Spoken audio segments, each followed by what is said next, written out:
আমি পাঁচবার আসছো। সাইদুল ভাইয়ের কাছে কেন আসছো দর্শকে বলো। আমার হচ্ছে যে হেয়ার ছিল, আচ্ছা আচ্ছা মুখে ছেলেদের মতো গোপ ছিল। আচ্ছা আচ্ছা। আর এই কারণে আমার হচ্ছে অনেক সমস্যা হয়েছিল। আমার হচ্ছে আমার বয়ফ্রেন্ডের সাথে আমি রাগারাগি এবং কি 5টা অলরেডি ব্রেকআপ হয়ে গেছিল। হাই হাই, মানে 5টা ব্রেকআপ হয়ে গেছিল, 5টা বয়ফ্রেন্ডের ব্রেকআপ করছো? হ্যাঁ, শুধু হেয়ার। এন্ড 6 নম্বর বয়ফ্রেন্ডের নামটা কি?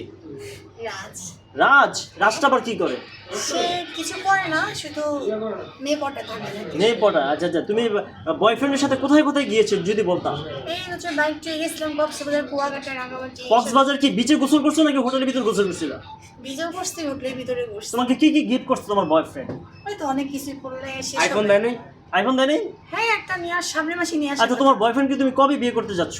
আমার এইটা ঠিক হলে তারপরে সাথে আসছি যে আমার যে মুখে যে লোম হয় ছেলেদের মতো, এই কারণে একটু আচ্ছা, আচ্ছা। ডিপ্রেশনের ভিতরে আসছি। এই জন্য সাইদুলের শপে চলে আসছো? হ্যাঁ, আসছি তো। এখানে এটা ক্লিয়ার হলে তুমি বিয়ে করবে। বিয়ে করবো ভাই। কারেন্ট আরেকটা কারেন্ট